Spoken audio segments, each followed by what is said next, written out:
네, 안녕하십니까. SBS 비즈 이영진 자문형입니다. 네, 입장하셨습니까? 네, 반갑습니다.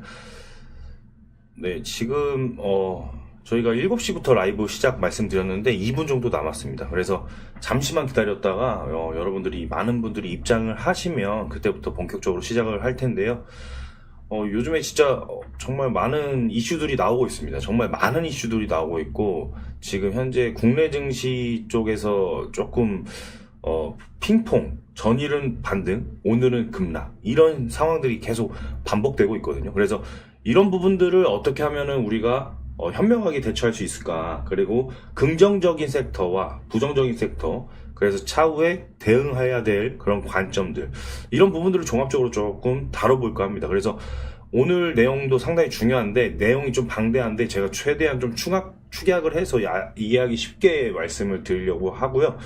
입장하신 분들은 한번 입장이라고만 남겨주시면 제가 확인을 하고 그 다음에 본격적으로 브리핑 시작하도록 하겠습니다. 네, 입장 한번 남겨주시면 감사하겠습니다. 입장.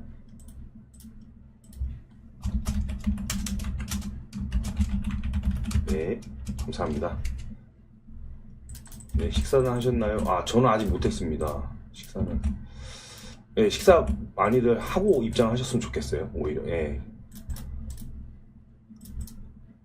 네, 입장 확인되고 있습니다.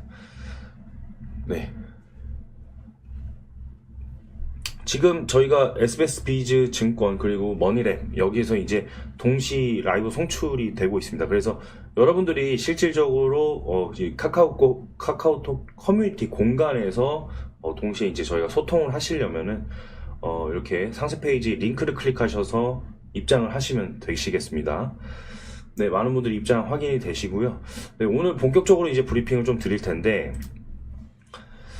오늘 일단은 그 시장 자체를 차트로 좀 보고 설명을 좀 드리겠습니다. 네, 시장 자체를 보시면은, 일단은 이제 관세에 대한 이야기, 상호 관세 이야기가 조금 더 이제 타이트하게 4월 이제 디데이를 조금 이렇게 다가오면서, 한국에만 오늘 보시면, 한국장, 코스피, 이렇게 코스닥, 이쪽에서만 하락장이 나타났습니다. 보시면은, 그죠? 그러니까 관세에 대한 그런 시점인데도 불구하고 사실 중국 증시 보시면 그죠? 그리고 항생 이쪽은 약보합, 그다음에 인도네시아, 말레이시아 뭐 등등, 그다음에 니케이도 오히려 강보합 보이시죠? 상해종합도 강보합. 근데 우리나라만 이렇게 하락을 했습니다. 우리나라만. 이렇게 디커플링이 조금 나타나고 있고, 미증시도 오히려 하락했다 반등을 했는데도 마찬가지죠. 이게 왜 그러냐면, 일단은 그 헌법재판소의 판결 대기 과정에서 지금 조금 어떻게 보면 안 좋지 않을까 뭐 이런 이슈들도 있긴 합니다. 지금 현재 불확실성이 아직은 공존하는 상태이기 때문에, 그리고 또 공매도가 3월 31일부터 재개가 되면서 사실 시장의 순기능이 많긴 하지만, 그동안 이제 조금 기다렸던 그런 안 좋게 표현하면 악성 세력들에 대한 물량들이 쏟아지는 과정들도 있었습니다. 그래서 이런 부분들이 좀 삼중고로 관세, 그 다음에 헌법재판소, 그 다음에 공매도 이렇게 삼중고로 이렇게 자리매김하면서 우리나라만 조금 소외되는 측면이 있었지 않느냐 이렇게 보고 있죠. 그래서 어제 반등이 좀 그나마 우리 쪽에서 그러면 호재로 작용될 수 있었던 게 탄핵에 대한 관련된 이슈, 거기에서 반대로 반등이 나왔는데 오늘은 급락이 나오고, 이런 식으로 이제 핑퐁된 수급들이 나오고, 이런 부분들이 조금 디커플링 됐던 현상들이 있었다. 그래서 이제 보시면 일단은 관세 입장에서는 그러니까 20% 부과가 거의 기정 확실시 돼버렸죠. 네, 20% 부과. 그래서 일부 국가에 대한 부과 등이 내용들이 오락가락하고 있지만은 아직은 우리가 한국만큼은 수혜다 이런 이슈들은 없습니다. 그래서 이런 것들은 오히려 우리가 좀 미국 쪽에서 흑자를 내고 있는 국가 중에 하나이기 때문에 이쪽에서는 좀 당장 피해가기는 좀 어렵지 않을까 이런 상황이긴 하죠. 지금 현재는. 그래서 이제 이런 상황에서 일단은 거래 환경 자체가 조금 조심스럽다라고 이제 평가가 내리고 있고, 여기에서 이제 사실 어저께 보면은 이렇게 미장이 하락했다 반등으로 이렇게 됐잖아요. 근데 어제 보면은 사실 그 관세로 미국 제조 국면에서 경제가 좀 냉각이 되고 있다 이런 측면이 있긴 했었습니다. 그래가지고 이런 부분들 때문에 이제 좀 걱정이다, 우려다, 이런 이슈들이 좀 만연했다가 오히려 이런 부분들이 금리에 대한 인하가 2회에서 다시 3회로 적용될 수 있는 가능성이 높지 않느냐, 뭐 이렇게 또 적용이 되면서 반등이 나왔던 그런 흐름들이었죠. 그래서 이제 되게 이제 변동이 크고 이슈들이 오락가락 계속 이렇게 합니다. 계속 이렇게 하기 때문에 우리가 이제 하나 잊지 말아야 될 거, 그리고 이 와중에도 긍정적인 섹터, 이런 식으로 좀 주목할 필요가 있다는 것이죠. 우선은 이 과정에서 우리가, 저는 이 얘기를 꼭 드리고 싶어요. 그러니까 우선은 저희가 이제 그 쇼커버링 전략을 좀 집중적으로 설명드린 적이 있었거든요. 우선 오늘 SK 하이닉스를 보시면, 그러니까 이게 쇼커버링 전략 이전에 일단은 공매도가 3월 31일에 재개가 되면서 일단은 옵션을 하나 붙였습니다. 오랜만에 재개를 하니까 한국거래소에서 너네 이제 주가 변동성이랑 이제 공매도 거래에 대한 급증, 이 사태를 막기 위해서, 방지하기 위해서 특정 조건을 걸었다 이거죠. 그러니까 공매도 과열 종목을 한마디로 지정을 하면서 어떻게 되죠?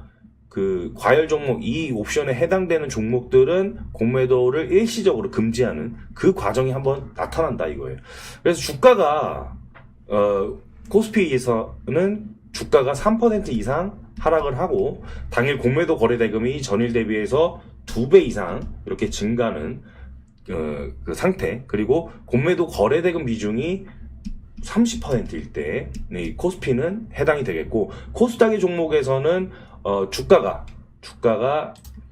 5% 이상 하락을 하고, 그 다음에 공매도 거래 대금이 전일 대비해서 5배 이렇게 증가를 하는 상태, 그리고 최근 40거래일 평균 공매도 비중이 5% 이상일 때, 이런 옵션들이 있습니다. 그래서 이런 조건들이 충족이 된다면 해당 종목들은 공매도 과열 종목으로 지정이 되면서 어떻게 되죠?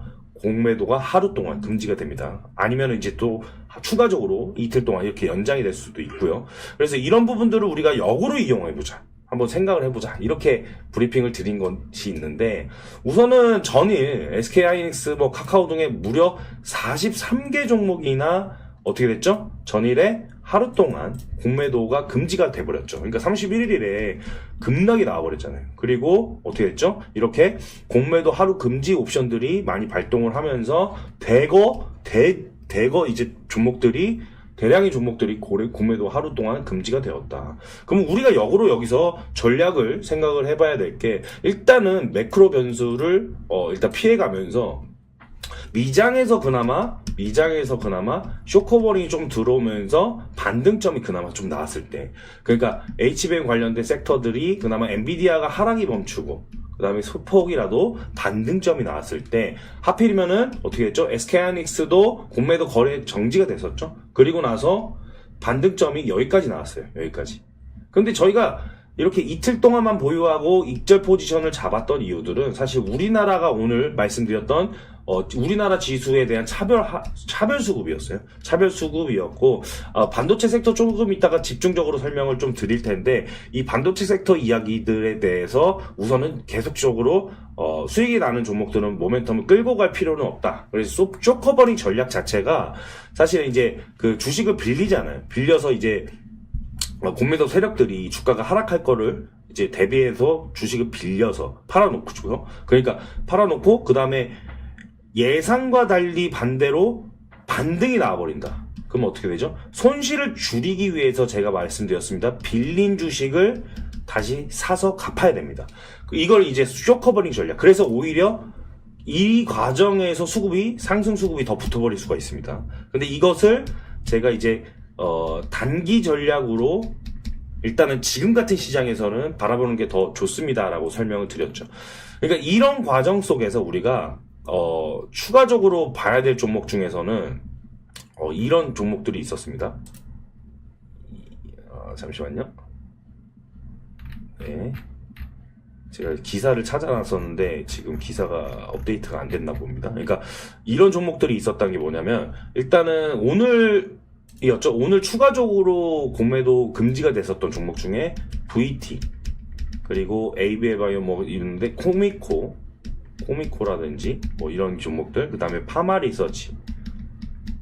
그러니까 이런 기업들이 있었어요. 이런 기업들. 근데 제가 여기에서 이 두 기업은 한한령 해제에 부합하는 섹터, 화장품이라든지 의료기기 쪽, 이쪽 쪽에 이제 피부미용 의료기기 이런 쪽에 이제 관련된 종목들은 지금 한학령 해제 관련된 섹터로 지금 수급이 좀 괜찮거든요. 그리고 지금 현재 수출 데이터가 다시 턴어라운드 되는 과정이기 때문에 이 공매도 금지에 대한 시그널과 맞닥뜨렸을 때 연속적인 파동이 조금 나올 수 있다 라고 같이 한번 살펴봤었던 입장이었고, 제 입장에서는. 그죠? 그리고 이제 전일 제가 브리핑 드렸던 내용 중에서 31일 거래대금이 증폭됐던, 공매도 비중이 증폭됐던 그 기업들 중에서 제가 48.16% 이거 한화를 말씀드린 적이 있었습니다.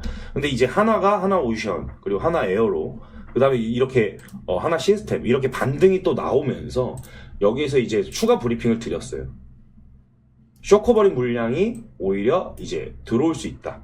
근데 이거는 금지는 아니었죠. 근데 이제 쇼커버링 물량이 들어올 수 있는 과정들을 같이 살펴드렸습니다. 그래서 이렇게 지금 현재 그 매크로 변수가 있을 때, 그리고 우리 업황이 불확실성이 아직 제거가 되지 않은 상태에서 어떻게 보면 좀 확실하게 전략들을 좀 세워서 나갈 필요가 있다라고 봤을 때, 이 전략 중에 하나를 저는 이제 오히려 지금 공매도 제기가 됐을 때 불안감에 휩싸이지 말고 오히려 지금 반등점이 나올 수 있는 사이클에 맞춰서 쇼커버 전략을 잘 세워보자, 이 관점으로 말씀을 드리는 겁니다. 그래서 지금 현재 그 쇼커버 전략 중에 특히 이 상태를 기억합시다.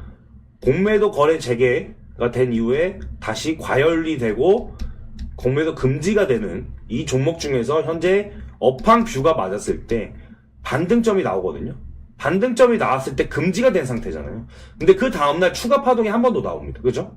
왜냐면은 이때 바로 쇼커버 물량이 들어오거든요. 공매도를 때려놨는데 반등이 나왔으니까 이거 나 실패한 것 같아. 쇼커버 물량이 나오는 거예요. 그러니까 이 상태의 스탠스를 한번 봐보자는 거예요. 이런 종목들의 특징들을 계속 추적해서 이쪽으로 제가 조금 단기 포지션을 앞으로 브리핑 드릴 일들이 좀 많아지고, 그리고 또 한한령 이야기가 나와서 그러는데, 사실 한한령 관련된 부분들은 뭐냐면 이겁니다. 그러니까 중국 단체 관광객의 무비자 정책 검토가 호재로 어떻게 됐죠? 호재로 이렇게 작용이 되면서 한한령 해제까지 이 이야기가 이어진다면 수급이 상당히 강하게 나타날 수 있다라는 거예요. 그래서 이거 최근에 물어보신 분이 계셨습니다. 그 아모레퍼시픽. 그러니까 이쪽에 사실 아모레퍼시픽도 지금 미국 쪽 진출이라든지 이런 거, 유럽 쪽 진출 이런 쪽도 많이 신경을 쓰고 있지만 기존에 중국향 매출 비중이 높은 기업들 중에 하나예요. 그러니까 이런 기업들이 다시 점진적으로 살아날 수 있는 가능성들이 조금 있을 수 있겠고, 그 다음에 아모레 G 이런 것도 바닥권에서 지금 수급이 조금씩 붙기 시작하거든요. 그래서 이런 종목들도 수급이 붙을 수 있겠고, 제가 그래 동시다발적으로 예전에 저랑 오랫동안 호흡 맞춰보신 분들은 아실 겁니다. 그러니까 애경산업 이런 거. 애경산업. 그러니까 이쪽에서도 중국향 매출 비중이 아직까지는 높은 산업군. 근데 오늘 보시면은 강파동이 나왔어요. 그 이유가 사실 매각 이슈까지 붙어버렸습니다. 그러니까 이런 식으로 이제 그 중국향 매출 비중이 높았는데 그동안 엄청나게 한한령 때문에 엄청나게 주가가 눌려 있었다. 실적도 안 좋았다. 그런데 이번 사이클에 반등이 나올 수 있는 종목들이 이렇게 이슈가 또 매각 이슈까지 붙어버리게 된다면 이렇게 강파동이 나올 수 있다라는 것이고요. 그죠? 그리고 이게 이제 사실 올해 3분기부터 이 중국 단체 관광객 무비자가 현실화가 되면은 사실 그때 입국자가 당연히 더 증폭을 하게 됩니다. 사실은. 그죠?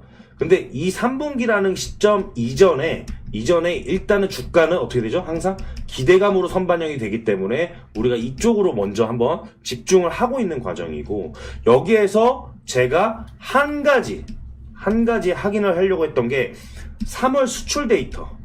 이것만 확인을 하려고 했습니다. 근데 이게 확인이 됐죠? 실질적으로 확인이 됐어요. 그렇기 때문에 이제 조금 공격적으로 좀 해볼 필요가 있지 않느냐, 이렇게 보는 거예요. 그러니까 그동안 제가 이제 말씀드렸던, 가장 강조드렸던 이러한 한한령 해제라는 재료가 있어요. 근데 여기 재료가 플러스 실적과 맞닥뜨렸을 때 있잖아요. 실적과. 그러니까 실적이 좋았다가 안 좋았다가 다시 턴어라운드 되는 과정이잖아요, 지금. 화장품 섹터가. 이 과정에서 재료와 실적이 부합되는 그런 섹터는 상당히 괜찮다. 그런데 여기에 플러스 알파가 또 있습니다. 뭐냐? 지금 상대적으로 관세에 대한 이슈가 상당히 만연하잖아요. 근데 이 관세에서 상대적으로 조금 영향을 덜 받는 그런 섹터로 지금 부각이 되면서 조금 상당히 수급들이 견고하다, 이거죠. 그죠? 그러니까 이런 부분들을 좀 인식을 저희가 다시 할 필요가 있다. 그죠? 여기에서 그래서 제가 일단은 그 데이터를 한번 비교를 해보려고 들고 온 게 있습니다. 그러니까 일단 지금 현재 의무 비자 상황에서도 중국인 관광객이 23년에 318만 명에서 24년에는 어떻게 됐죠? 460만 명. 무려 한 45% 정도 증가를 해버렸다.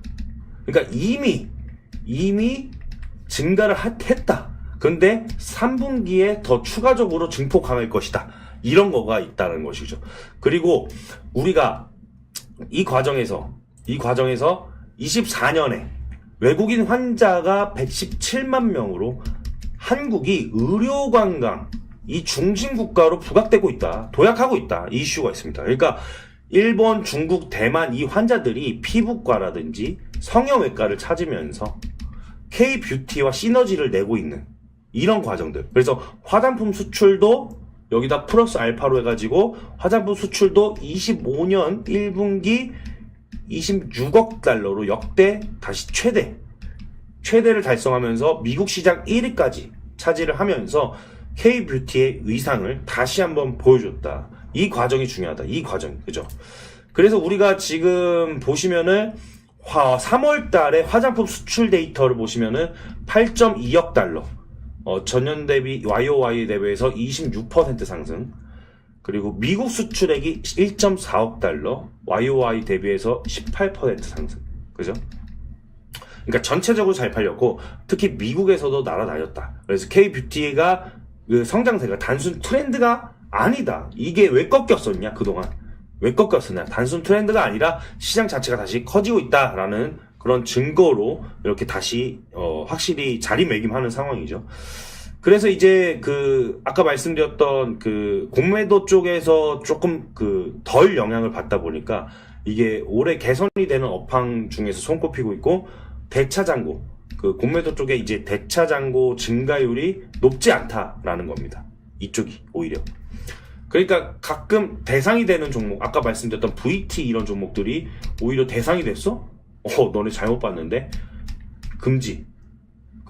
공매도 금지 매겨진 하루 이틀 사이에 반등이 뚝뚝 이렇게 나오는 거예요. 그죠?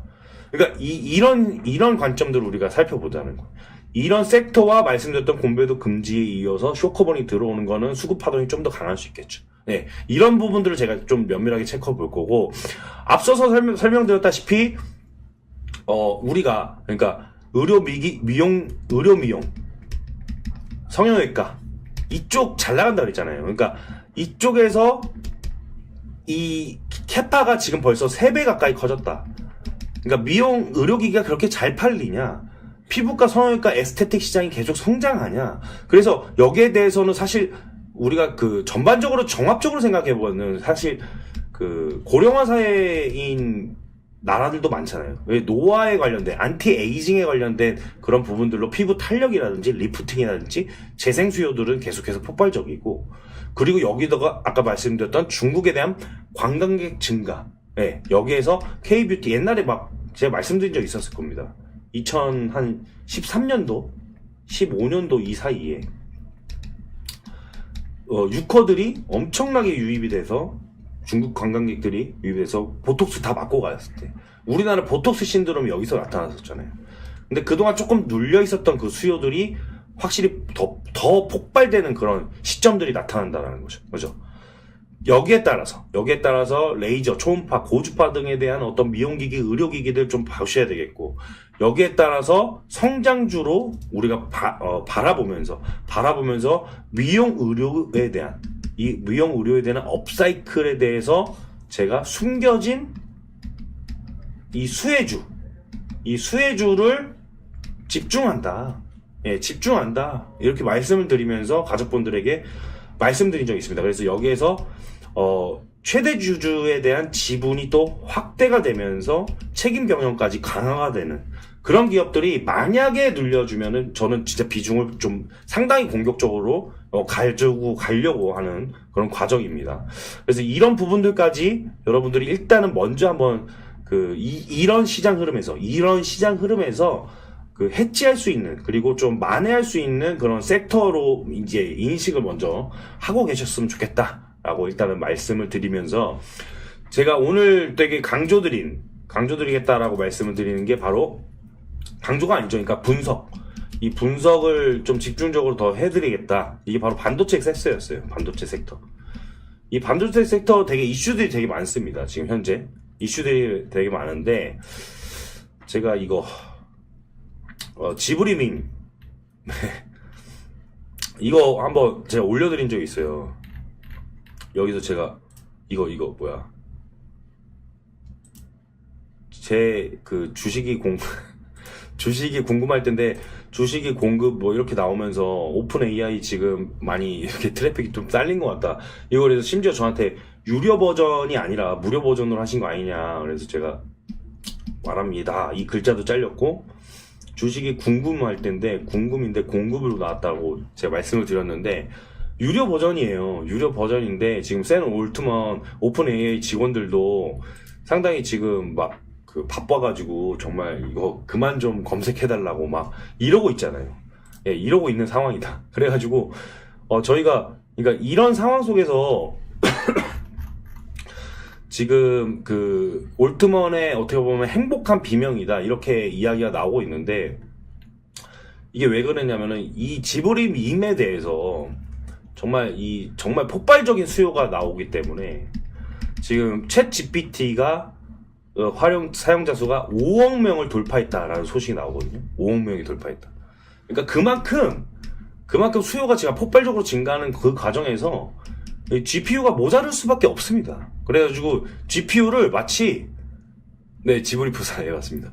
GPU를 마치 10만 개, 이 10만 개를 더 달라, 이런 이야기가 나오고 있어요. 지금 그래서 샘 올트먼이 행복한 비명을 지르고 있다, 뭐 이런 이야기가 나오는데, 이게 원래 제가 봤더니 뭐였죠? 그러니까 이거 전에 심슨, 그 다음에 이거 지브리, 이런 쪽에서 이제 이미지를 데이터로 이제 검색을 하면 아무래도 트래픽이 많이 딸릴 거 아니겠습니까? 그래서 이런 부분들을 아무래도 이제 샘 올트만이 직원들이랑 그만 좀 제발 검색해달라, 이렇게 SNS에서도 올린 적이 있었어요. 그래서 이 디즈니, 심슨 가족, 뭐 지브리 푸사, 뭐 이렇게 챌린지가 계속적으로 열풍이 불면서 지금 사용자 수도 엄청나게 증가를 하고, 국내에서만 챗 GPT 사용자가 125만 명에 도달을 했습니다. 그래서 글로벌적으로 5억만 명. 그러니까 이런 부분들이 이제 1시간 만에 100만 명씩 이렇게 추가가 되는 상황이라고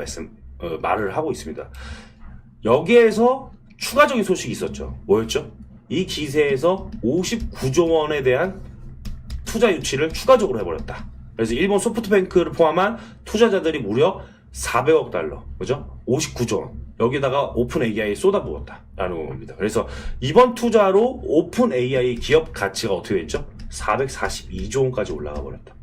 그죠? 442조 원까지. 여기에서 이제 GPU만 충분히 공급이 된다면 챗 GPT는 더 빠르고 이게 강력하게 더 진화를 하겠죠. 그래서 이런 과정들이 우리의 지금 실생활에 들어와 있다는 겁니다. 지금 들어와 있고, 이게 사실 그래서 지금 하반기에 레거시 반도체의 반등 기대감이 있었잖아요. 제가 반도체 브리핑을 많이 하면서. 근데 지금 잠시 이쪽이 주춤합니다. 이쪽이 주춤한데, HBM, 이 HBM에 특화되어 있는 기업들 입장에서는 사실 이번 그 급락 이후에 반등이 연속해서 나오고 있어요.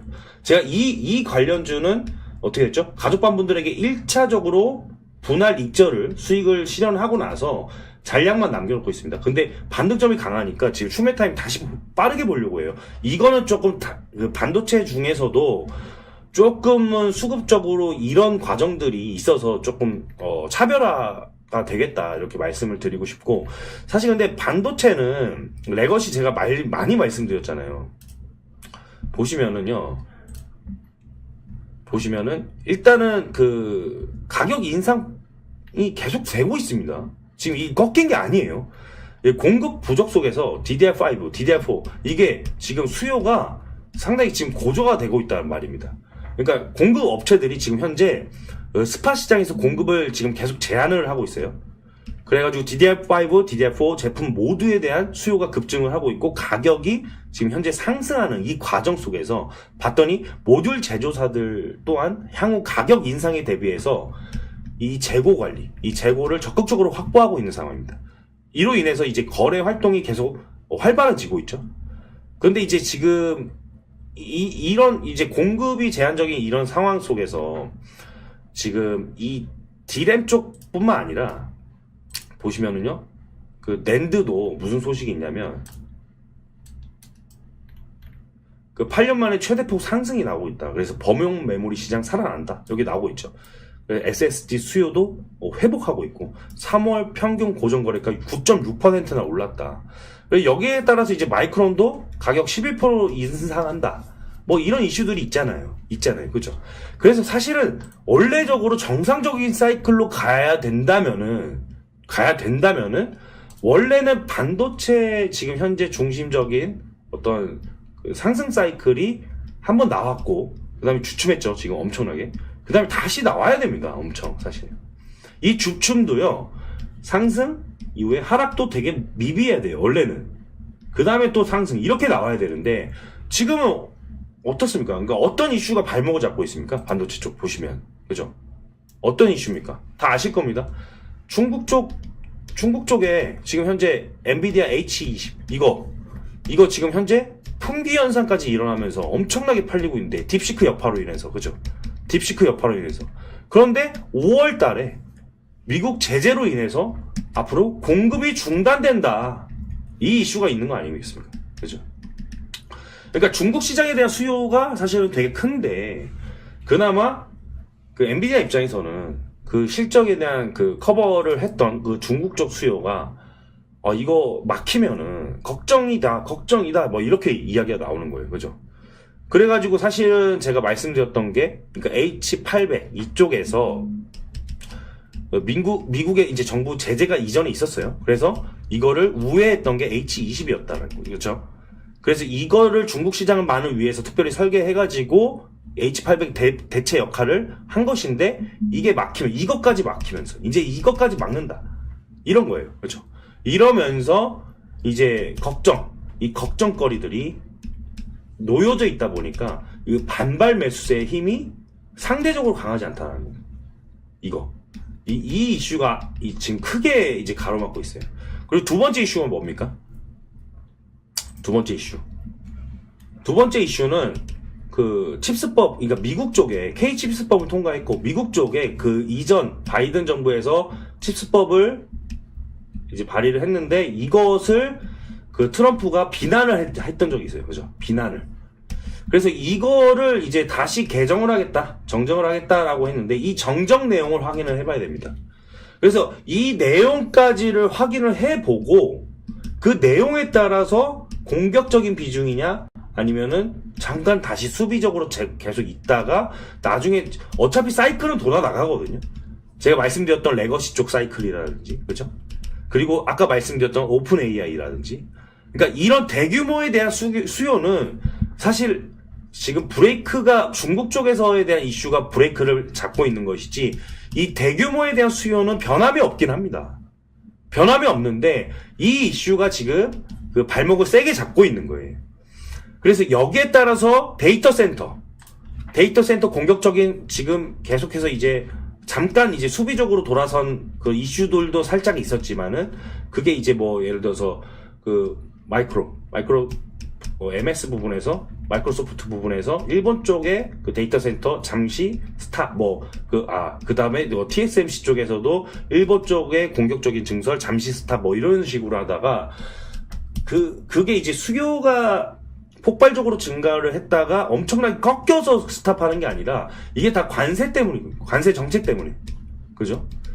예, 이것 때문에 잠시 한 눈치를 좀 살핀 다음에 다시 하겠다라는 겁니다. 지금 현재 기조는. 그런데 이런 부분들이 아직은 확실치가 않다 보니까 여기에서 잠시 스탑이 걸려있다 이거예요. 그래서 지금 현재 미국 제재와 중국의 딜레마 이 과정 속에서 어떻게 보면은요 지금 일단은 중국 쪽에서는 이 풍기 현상들이 일어나는 거는 다 미리 사재기해서 다 사들여 버려 가지고 풍기 현상이 일어나는 것이고 이러한 실적들이 아직까지는 반영이 좀 되겠죠. 그렇죠? 근데 주가는 항상 이 실적이 찍힌 이후에 향후 가이던스에 따라서 하락을 해버리기도 하니까 이런 부분들이 조금 걱정이 된다라는 거예요. 엔비디아 입장에서는 계속. 그런데 결국에는 이런 걸 보시면은요 제가 말씀드렸던 전 세계의 생성형 AI 지출이 1000조에 육박한다.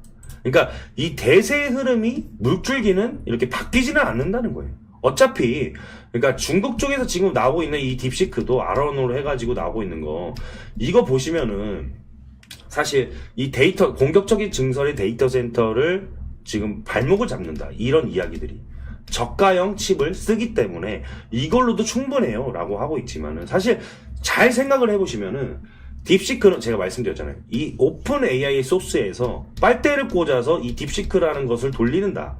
근데 이것을 무에서 유를 창출하는 것은 미국 쪽 빅테크 기업들이 지금 진행하고 있는 사업들이에요. 항상 사실 중국 쪽은 잘 모방해서 그만큼 어느 정도 성능을 높이는 모방을 이렇게 많이 구현을 잘 하는 것이지 사실 트렌드를 선도하는 건 미국이 있는 거예요.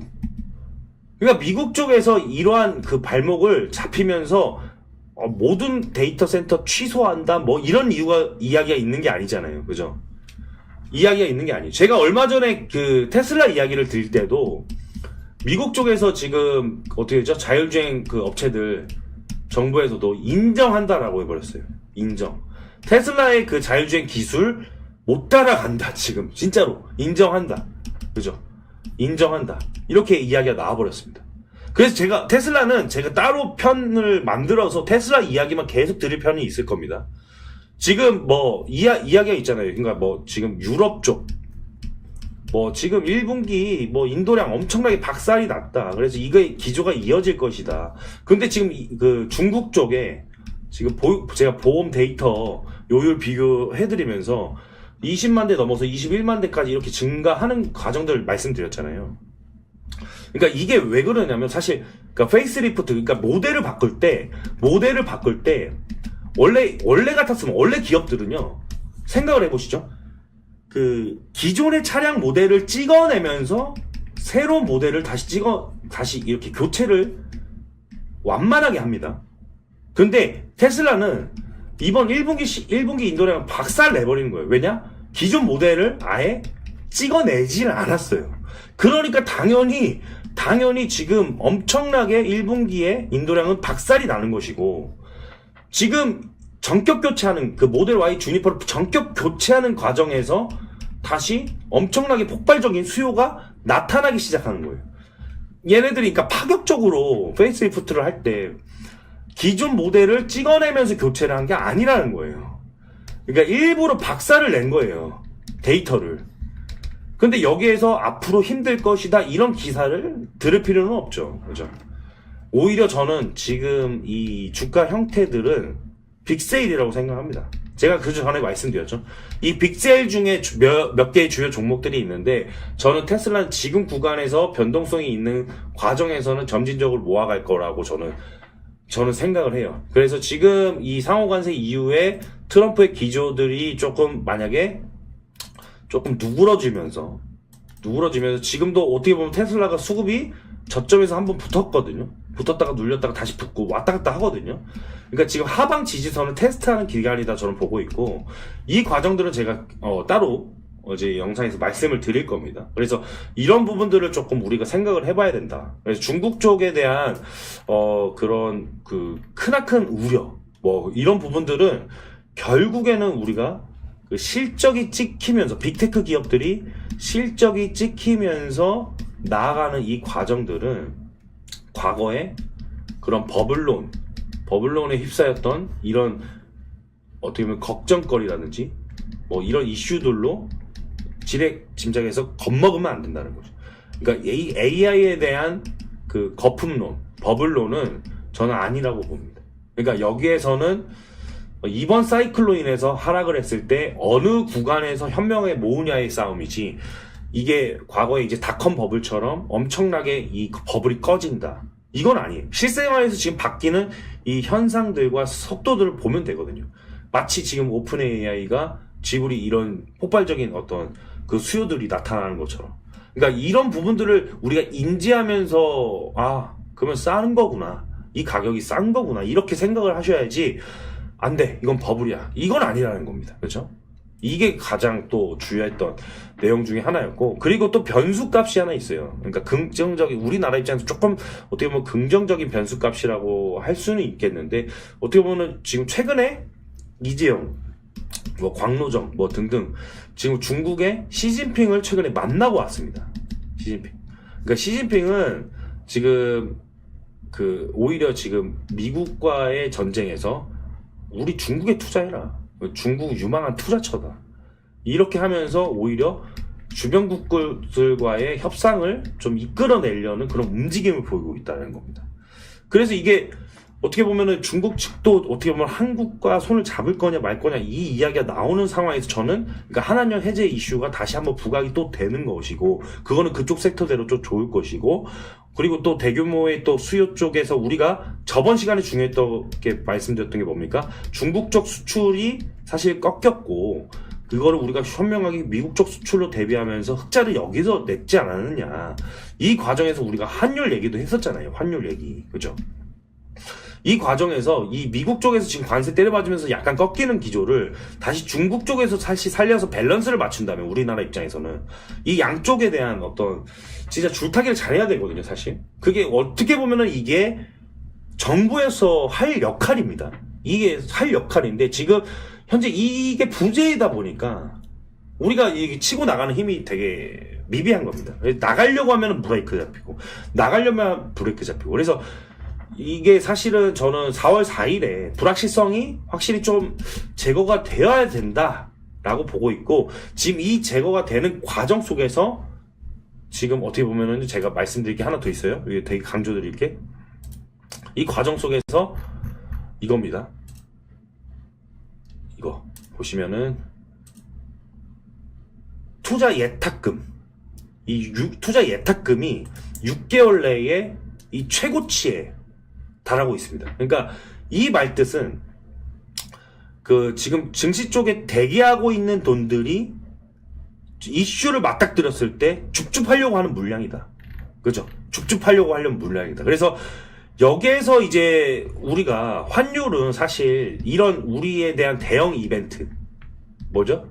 불확실성 제거, 정치 불확실성 제거, 플러스 상법 개정, 이런 대형 이벤트들이 환율에 대한 방어를 해줄 거예요. 사실은 우리나라의 저평가 밸류를 꺾어내는, 그러니까 다시 한꺼풀 벗겨내는 이 과정 속에서, 이 과정이 없으면 사실 환율은 지금 우리나라는 전반적으로 지금 경쟁력을 좀 잃고 있다라고 말씀드렸잖아요. 그래서 이 과정이 아니라면 환율은 조금 더 치솟을 수밖에 없거든요. 근데 여기에서 이런 이벤트들, 이런 대형 이벤트들이 환율을 눌러줘야 된다는 겁니다. 그래서 이런 불확실성이 제거될 때, 이번에 관세 분위기라든지 정치 이벤트, 이 피크아웃만 잘 넘길 때 이 대기 자금이 들어온다. 이 대기 자금이. 그때 반발 매수세가 나온다는 거. 그렇죠. 그러니까 여기에서 나오는 이 불확실성에 대한 대기 매수세, 여기에서 우리가 이 과정에서 수급이 들어올 때 공격적으로 진행할 그런 물량들을 보셔야 된다는 겁니다. 그렇죠. 그래서 이 과정들을 같이 한번 우리가 생각을 좀 같이 해볼 필요가 있고, 그러면 이 과정 이전에, 그러니까 말씀드렸다시피 한한령 해제밖에 없느냐? 그건 아니에요. 또 추가적으로 보시면, 조선. 오늘 보시면 이 이슈가 나왔습니다. 미 군함 MRO 규제 풀렸다. 55조 전쟁에서 우리가 이 한국 쪽에서 수혜가 나올 것이냐. 우선은 단독 기사이긴 합니다. 단독 기사요. 지금 복수의 해군 고위 관계자가 MSRA라고 해가지고 이게 뭐냐면은 마스터쉽 리페어 어그리먼트입니다. 그러니까 미국 해군이 신뢰할 수 있는 조선소와 맺는 선박 수리 계약, 이 수리 계약이에요. 그래서 이게 한국 조선소들이 원래 MSRA에 통해서 글로벌 MRO, 이 MRO 시장의 입지를 넓히고 있지만 최근 법 개정으로 인해서 이 MSRA 없이도 수리 기회가 열리면서 더 많은 기회가 창출될 것이다 라고 이야기가 나오는 겁니다. 그래서 지금 현재 미국 해군이 이 까다로운 평가 기술이 원래 있었다고 했잖아요. 그러니까 기술, 시선, 보안 등의 이 자격을 부여해가지고 계약 기간 보통 5년이고 필요시 갱신이 돼야 되고 뭐 이 MSRA가 없으면은 뭐 미국 해군 군함에 대한 중간 항해나 뭐 수리나 긴급 수리를 이렇게 할 수가 없는데 이게 있어야지만 할 수가 있는데 한국의 경우에는 결국에는 뭐 지금 입장에서 일단은 하나오션, 그죠? 하나오션, 그리고 앞으로는 HD, 현대중공업 이쪽에서 추가적으로 미국 쪽 시장을 뚫을 것이고, 그죠? 이 이야기가 계속 반복적으로 말씀을 드렸던 것이잖아요.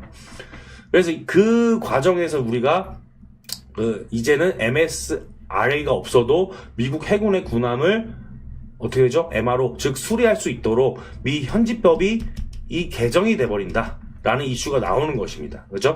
그래서 이 취재 결과를 한번 토대로 이야기를 드리면 미 해군 군수사령부가 지난 2월 일본 요코스카 해군 기지에서 이 조선사들에게 관련된 내용을 전달했다. 이 이야기가 나왔습니다. 그래서 정확한 사실을 위해서 미 정부 공식 홈페이지에 이제 보시면은 미 국방부 조달 규정 가운데 선박 MRO를 위한 포괄 계약서 부분이 바뀌었던 것을 볼 수가 있습니다. 그래서 결론적으로 이 미 군함을 MRO 하기 위해서는 그동안 미 국방부 조달 규정에 따라서 MSRA 자격을 획득해야 했는데 이제는 군수 지원함의 경우에 따로 협약을 맺지 않아도 누구나 사업 입찰에 참여할 수 있다. 그렇죠? 그러면 사실은 원래는 하나오션 쪽에서 수혜가 조금 더 앞서서 있었던 것이 조금 나눠지겠죠. 그죠? 나눠지겠죠. 이거예요. 그러니까 저는 그래서 HD 현대 쪽이 괜찮을 거예요. 라고. 근데 전일 보시면 수급이 연속해서 이렇게 붙잖아요. 그죠? HD 현대 엔진, 마린 엔진부터 해가지고, 그죠?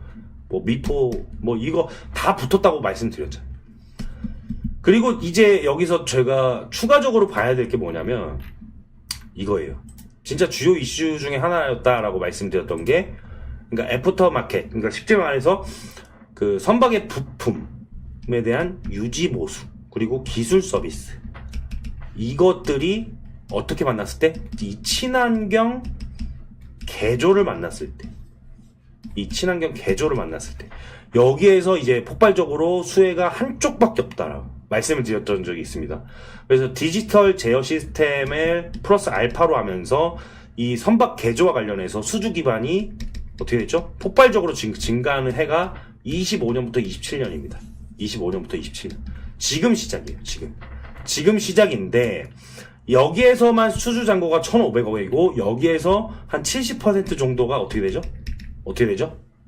여기 올해 매출로 반영될 예정이에요. 그래서 수급이 지금 미친 듯이 모이고 있습니다. 미친 듯이 모이고 있는데 저희가 이거 매집 비중으로 해서 어떻게 되죠? 최근 고점에서 한번 털었죠. 한번 익절하고 눌렸어요. 눌렸다 다시 강하게 올라오고 있습니다. 그죠? 그러니까 여기에서 시너지가 한 번 더 나올 때예요.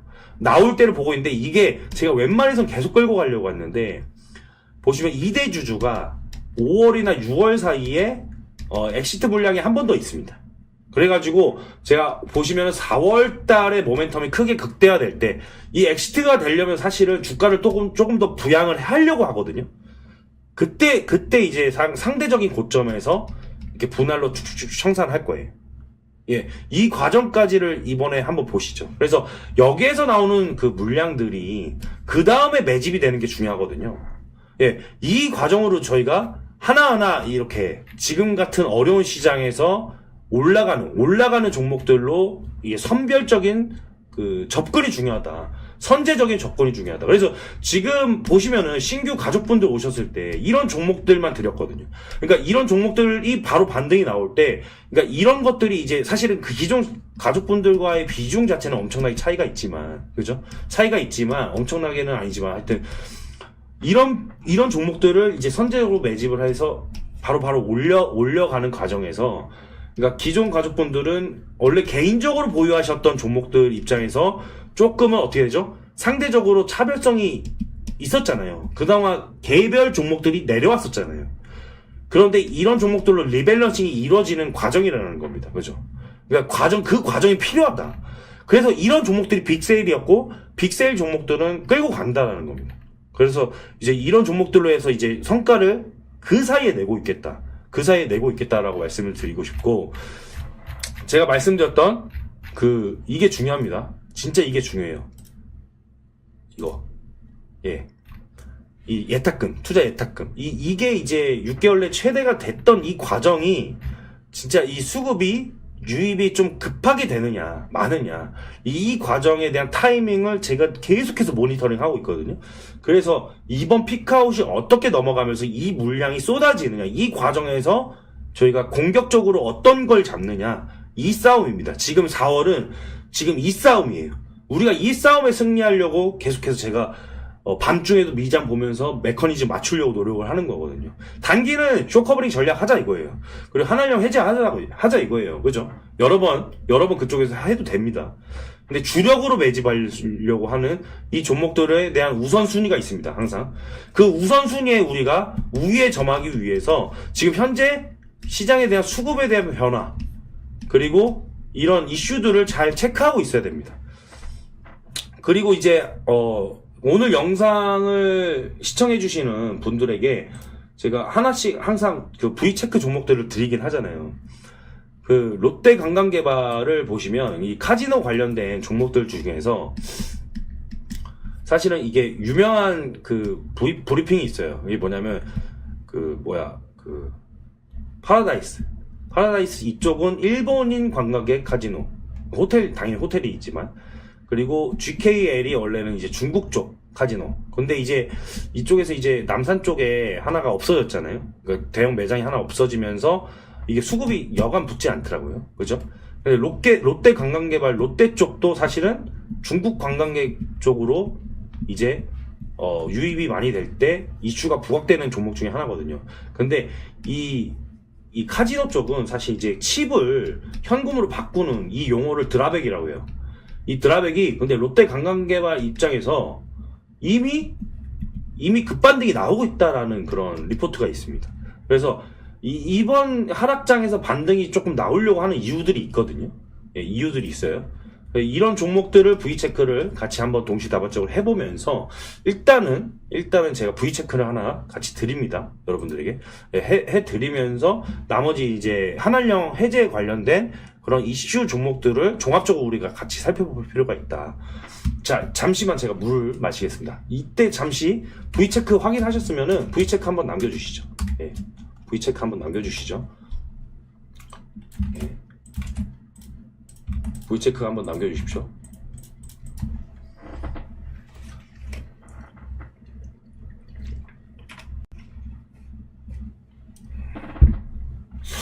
네. 그리고 이제 우리가 앞서서 제가 저번에 이제 영상에서도 말씀드렸던 이유들이 있었습니다. 그러니까 환율 이야기도 많이 말씀을 드렸었고요. 그죠? 환율 이야기 많이 말씀을 드렸었고, 만약에 우리가 기다렸던 이 이벤트가 실망스러운 결과로 인해서 국장이 한풀 더 꺾여서 나중에 올라간다. 이 과정을 어떻게 할 것이냐. 제가 말씀드렸던, 그러니까 그때 이제 환율 방어에 대한 모멘텀이 그러니까 더 미약해질 겁니다. 그러면은 제가 말씀드렸던 그 전략들이 그러니까 미국 쪽 전략, 이쪽이 맞아요. 그러면. 그죠? 그러니까 그쪽이 맞아요. 그러면. 그렇게 되면은. 그러니까 우리가 이런 변수값도 고려를 안 할 수는 없습니다. 솔직히. 이런 변수값들도 다 같이 고려하면서 이제 나아가야 될 것이고, 그러니까 이 과정에서는 이 변동성이 엄청나게 크기 때문에 사실은 제가 그 미국 4월에 암학회 관련된 그 미장 그 종목들도 있고요. 그리고 이런 종목들이 지금 트럼프 관세 때문에 다 같이 조금 눌려 있긴 합니다. 근데 말씀드렸잖아요. 말씀드렸던 게 뭡니까?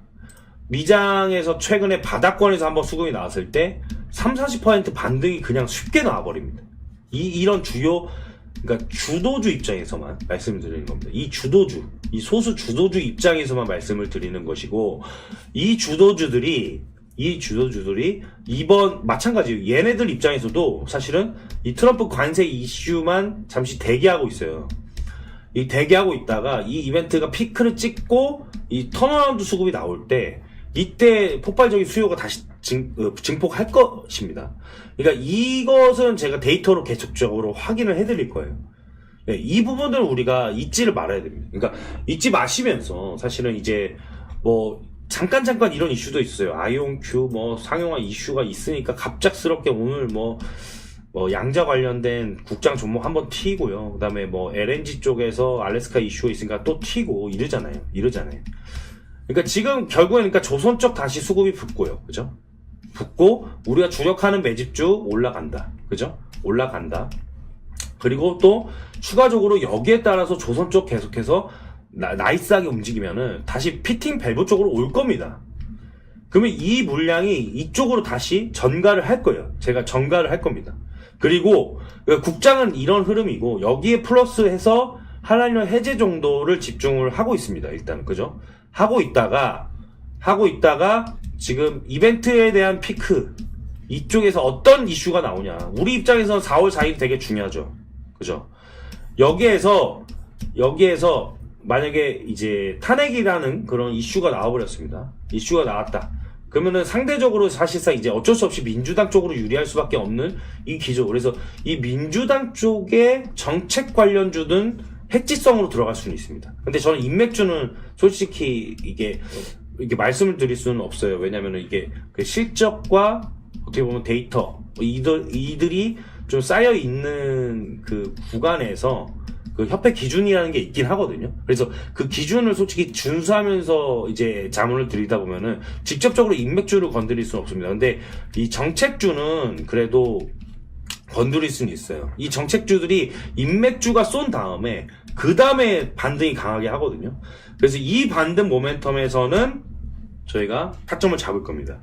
그래서 이런 부분들로 우리가 해치를 하면서 나아갈 것이다. 그래서 이 과정 이후에 제가 말씀드렸던 데이터가 확인이 되면은 말씀드린 정말 주도주들은 정말로 저가 상황에서 빅세일이다. 정말 이 주요한 종목들이 주가가 내려와 있을 때 이 빅세일을 놓치면 안 된다. 라고 말씀을 드리는 겁니다. 그래서 저번에 브리핑을 드릴 때 제가 빅세일 그 포스터 영상, 이게 포스터 이미지를 드렸을 거예요. 예, 그래서 이 빅세일 중에서도 그냥 저희가 만약에 고가 제품이 정말로 되게 좋은 품질 좋은 제품이 90%나 세일을 하고 있다.